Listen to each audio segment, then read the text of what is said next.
Kaçanla kızlar oğlanın elinden kolu çönnür. Oy da şu telefonu dinlay meni. Tüyen men sen bolýar alacak. Bigar sen ya juusu boş koy bulatmaylardan mı? Juvim boş bolsa da sympatik şunu diýip oýlaglan men o.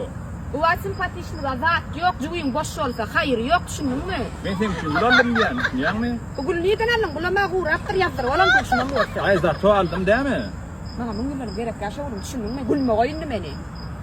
Umutlarım eserdin, dinleyip senden giderin. Nece ağır derdini. Emullo. Sevgiden yandın mı? Ha walay. Şkoladan var ha, şoğuyda bir hoğdu içer, ondan qalanı görürsün. Doğru, aýdýanmy? Awa doğruyum aydan. Ayna.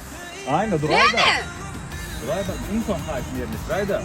Ay, Men şu şkolada ýekde oldy daýda. gülme goýýanmyn da. Hawa goýýan. Ne sakpa şunu?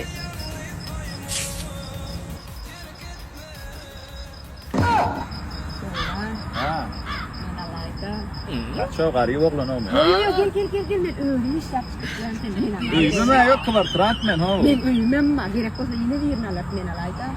Polis taçadan ok diýdiňa kaç Yo kaç. yo çöz men alayda uran men alay. Bolun işte bir min çıkaraşam video atpaýdyn bolýar. Yani. Kardeşim.